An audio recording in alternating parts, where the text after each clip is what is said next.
This might sound a little radical, but I'm not a scientist. I'm not a professional, but I wonder if we studied the brain and we studied the body of a baby who's starting to learn to walk, I wonder if falling down is actually not a failure.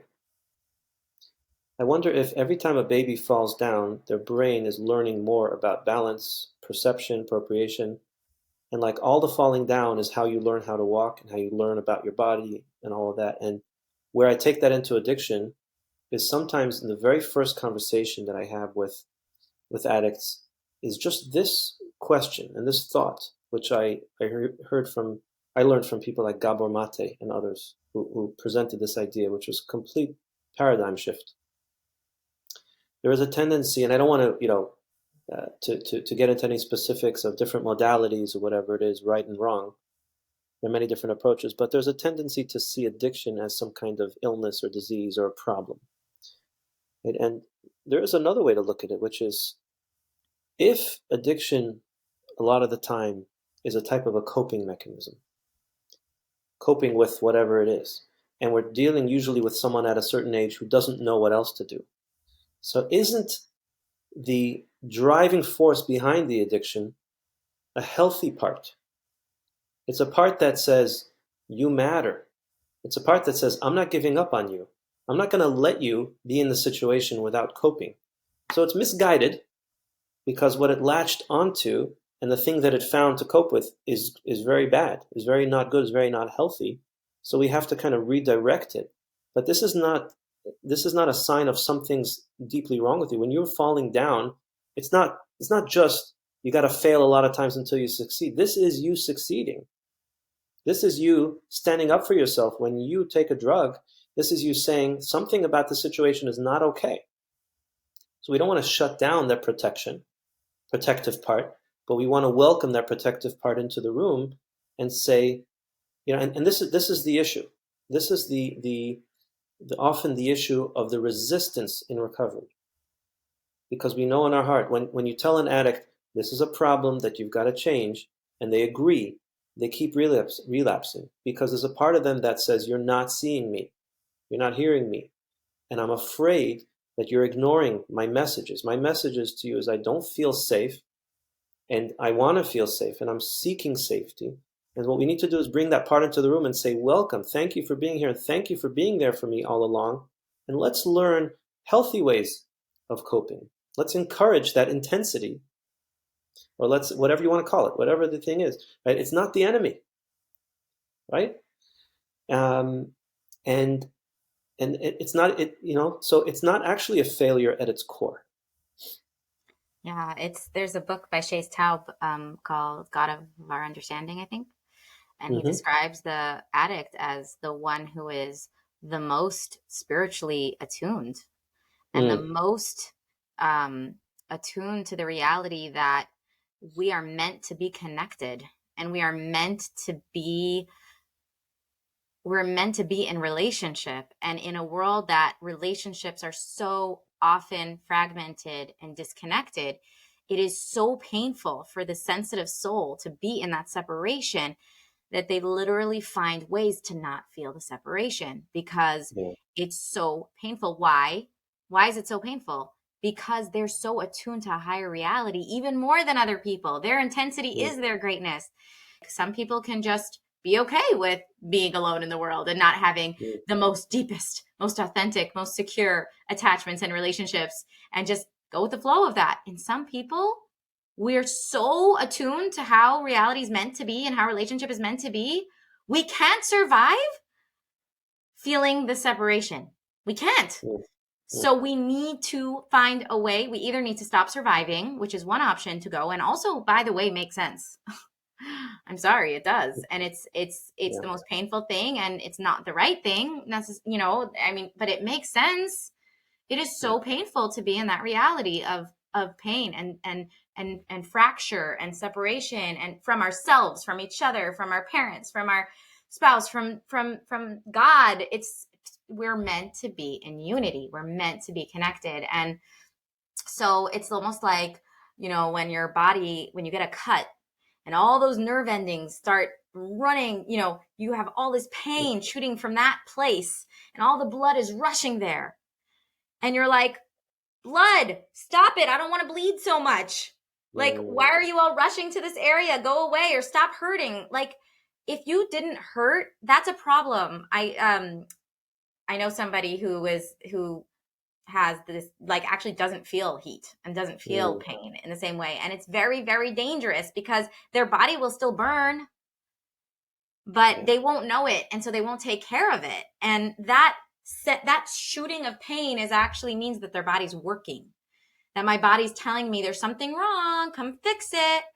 And like, it's starting to create scabs and it's starting to bring the skin together. And that's really, really healthy. And even if I'd rather stitches because I'd rather it be perfect, I want a perfect line, I can't leave a gaping hole and keep making the hole because I don't like the way my skin is healing. I need to go get a different solution. I need to go get the surgeon to take care of it properly because my body will fight for me and my body will fight to close that hole. So unless you're going to give me a different solution to close that hole, my body's going to do what it can to fix that hole. And that's true emotionally as well and spiritually as well. And if what my body has found the easiest, fastest, and most effective way to close that hole is to not feel the hole at all through drugs or sex or gambling or shopping or codependency or whatever, I am soothing my body. I am caring for my whole. I am making sure that I am safe in a world that's unsafe. I am so loving to myself. I am taking such good care of myself. And then what's even more loving is if I can say that hole that you're running from, which it's good because you wouldn't survive without running from it. If you would have stayed in that, you can't stay in that hole. That hole has to close. I actually know how to close it. Like, come here. And I feel like for me, nurtured heart is that. I feel like for me, nurtured heart, that inner work of nurtured heart, for me, walked me away from all the recovery and things. Not away as in that's wrong and this is right. Away like graduating. Like I was able to so deeply connect to my worth and so deeply feel integrated with who I am and what I am in the world and with God and with other people, that richness of connection that I don't need to hide because my whole was stitched. Like really, I really feel so grounded and safe. So what I hear you saying is instead of coming in and saying, stop being safe, you're being safe in a very unsafe way. So quit it and just be unsafe, versus that and creating more lack of safety, which then creates the nervous system needing to even find new ways of safety. So I'm going to hold on even harder to my security blanket and I'm going to not let it go even more, which I don't know why I'm relapsing. I don't know why I'm holding on so tight. Well, because I don't feel safe letting go of it. So I want more of it. So I don't even have to think about it. I don't even want to think and, if it's not working, I got to take more, exactly. where that's versus what I'm hearing you saying, which is like, you're holding on to a security blanket. Do you know how wise that is? Do you know how smart? You probably are alive today because of your addiction. Like that's probably how you survived. And sweetheart, I want you to experience something with me. Come hold my hand. I want to show you something. Did you know that you're actually safe already? Like, what if you could feel the safety and let go of the security blanket from a place of feeling safe versus from a place of feeling forced and I was thinking of condescending, but that's not the right word for here, but like that force and shame and coercion and otherwise, if not then, so to put some words to what you're saying, or like fancy words, and this is basically what Nurture Heart approach is saying. I think there's a lot of research today about attachment. Yes. Right. So you're saying, if we want to talk to an addict, or if we want to talk to a child, or whatever the behaviors are, we want to say you are already safe. You are already okay. You are already great, right? So part of what's happening over there is that the solution, how do we feel safe? How do we feel safe? A lot of that has to do with attachment. So we're talking about a relationship. To put fancy words to what we were saying earlier about why is it like that? That when you're seen as someone who makes sense, it actually motivates better behavior versus the opposite. It's because when the attitude is, you've got to change, so that's insecure attachment right there. Because that's how it's understood. I don't think it used to mean this, or it necessarily means this, but this is how it's taken by a child. It's, I will love you and accept you, and I'm be attached to you when you behave, or when you start to do this. So insecure secure attachment is actually the medicine, is actually the healing, is actually the space where you experience safety. So what happens is a teenager, let's say, is beginning to rebel or to explore whatever it is that they're doing, some very dangerous activities.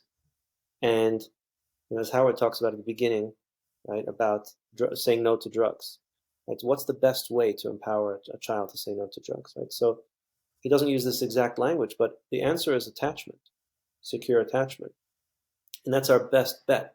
So if you stop and you realize that, and you take a step back and you look at what parents tend to do, which is, we got to put a stop to this. We got to put a stop to this, to the child, equals less attachment, which equals more of the behavior.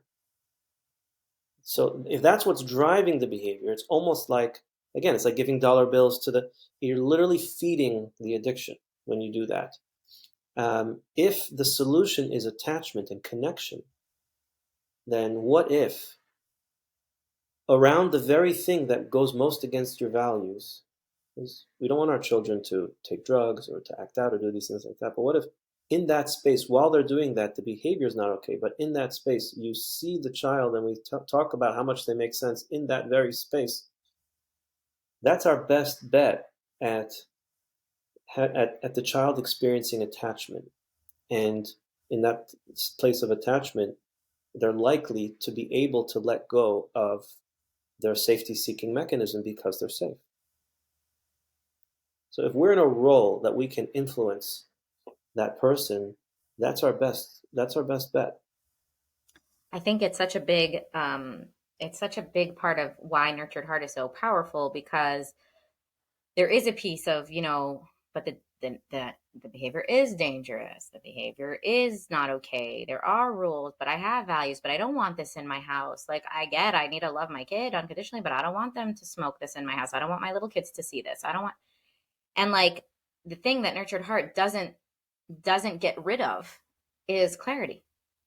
Nurtured Heart doesn't get rid of clarity. Nurtured Heart doesn't get rid of values and rules. And what Nurtured Heart does is it creates a container where I can have a secure attachment, foster a secure attachment, build a secure attachment that maybe wasn't there before, within a clear game, as we call it, within a clear structure, so that I'm not saying that something that I'm not okay with, I am okay with. I don't have to lie.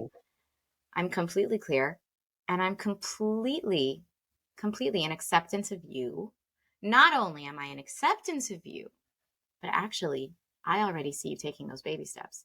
I already see your greatness. I see your greatness in your addiction, meaning I see your greatness in finding an addiction in the first place, which shows how healthy you were in such an unhealthy situation. Whatever brought you into your addiction, you were healthy without any reason to be healthy. It was just who you are. You just are a healthy person. Like, you should have been unhealthy, but you were healthy.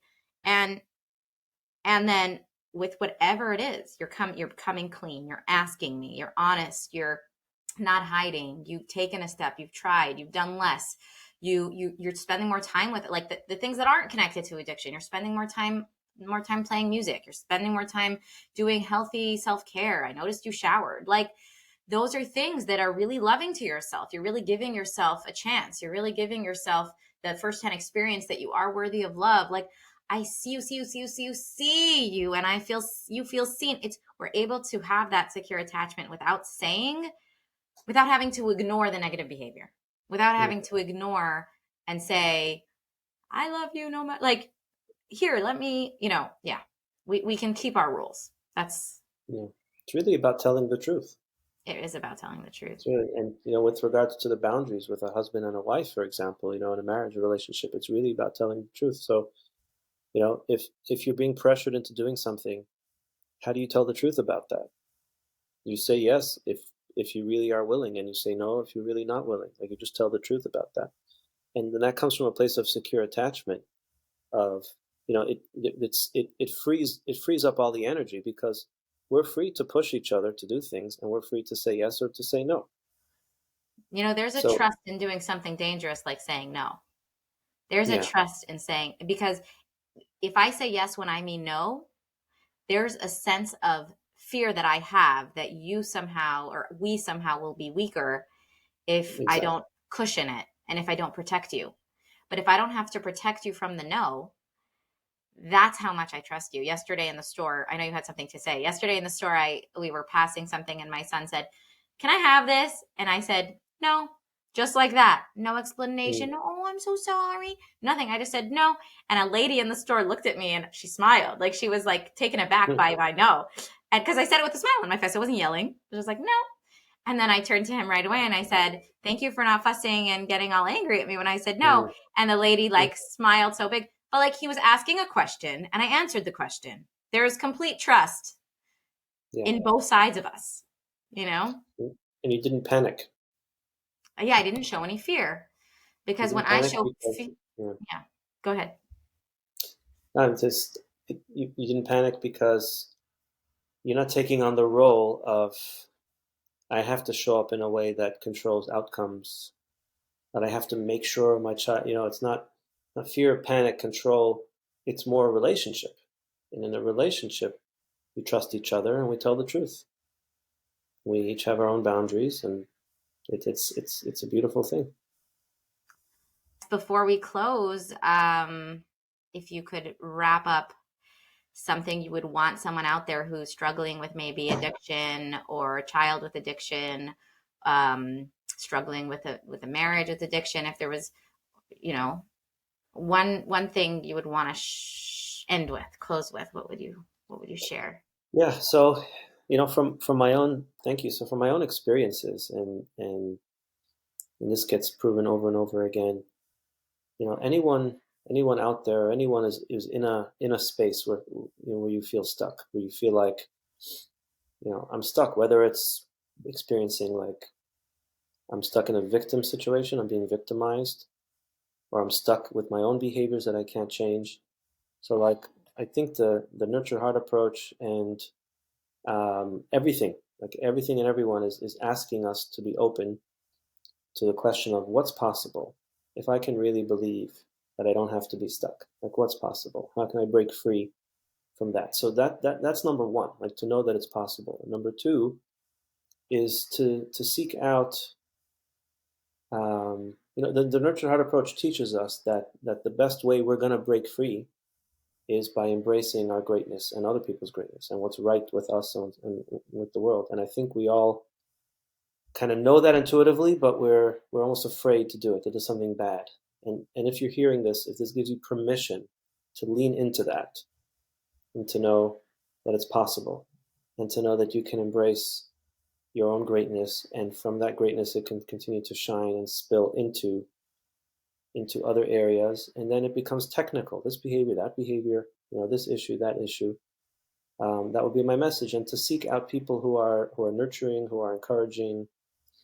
Um, don't do it alone. The main solution to addiction is connection. So connection, people who are safe, people who are loving, people who get it. And if you're struggling, how can you also share that struggle itself and the greatness within that struggle with others already? You don't have to wait to reach a certain level of quote unquote recovery, because this is something that we share with each other. Yes, I love that. You are not bad. And not only are you not bad, but you already actually are great. Hmm. And that's what I believe you and me and all of those other nurtured hearters out there are here to prove with firsthand experience and evidence. That's Avram right. Herschel is available to be reached somehow. Tell us how, and I will also put it in the show notes. How can people reach you? Yeah, so we can put out, I guess the easiest way is either an email or a phone, a text, a message, or a phone call. Probably message is better. So 201-870-1770. The best way to reach me is sending a message, or zanvil@gmail.com. ZANVILL@gmail.com. We can put that in the notes. I will forever know your And email address, Avram Herschel. It is unforgettable. Yes, well, we'll keep it then. All right. Thank you so Okay. much for Thank doing you. this. We'll do it again. And it was nice to see you as always. And we'll go pick up our Good luck, babies. everybody.